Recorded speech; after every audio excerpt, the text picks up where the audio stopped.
Hello everyone. Welcome to my channel. Please subscribe and keep watching more details. The Curse of Oak Island. New evidence suggests treasure may have been spread across island. This week, The Curse of Oak Island was the Season 7 finale, and the boys took the opportunity to take stock of what they have achieved up to this point.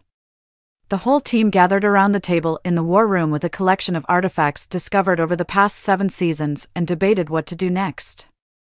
The episode had begun with continued digging at borehole RF1 with one last push of the giant oscillator drill in the hope of revealing the chapel vault.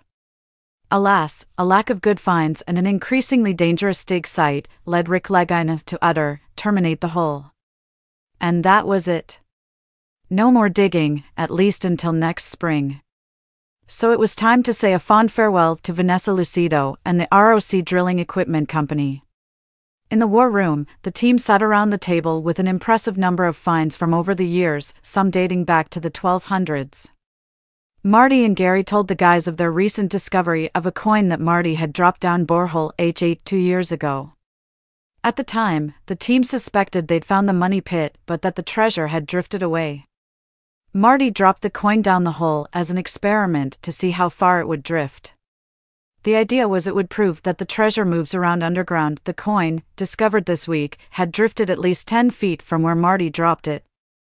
Marty pointed out that this proves metal and treasure can move around underground in horizontal as well as vertical directions. And it can move quite a distance in a short time.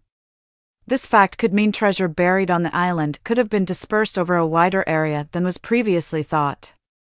Geologist Terry Mathieson pointed out that Marty's coin reveals strong water currents flow beneath the island, which means the money pit area is nothing like it would have been at the time any potential treasure was buried there.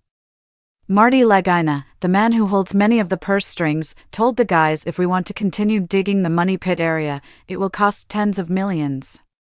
Bearing that in mind, he asked the guys a very straightforward question: does the Fellowship still think that there is still something here to find? Doug Crowell pipes up immediately, yes, definitely, and is followed quickly by Charles Barkhouse, yep. Everybody asks Marty to a succession of nods and shouts of yes and absolutely. Charles said, there's treasure here, you just haven't found it. David Blankenship, there's something here, we just haven't looked in the right spot. Tom Nolan said, how do you put a price on something that might change history? Archaeologist Laird Nivens said he's not sure about there being any treasure, but something happened here, and it's worth pursuing.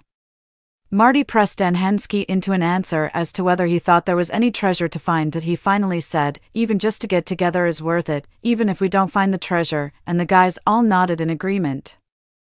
Gary Drayton said, I'm not leaving. Even Billy Gerhardt, the quiet man in the digger, piped up, if you don't do it, I'm coming down weekends to finish it. There you have it, folks, the Fellowship of the Dig never lays down and never gives up. Fingers crossed, they'll be back digging soon.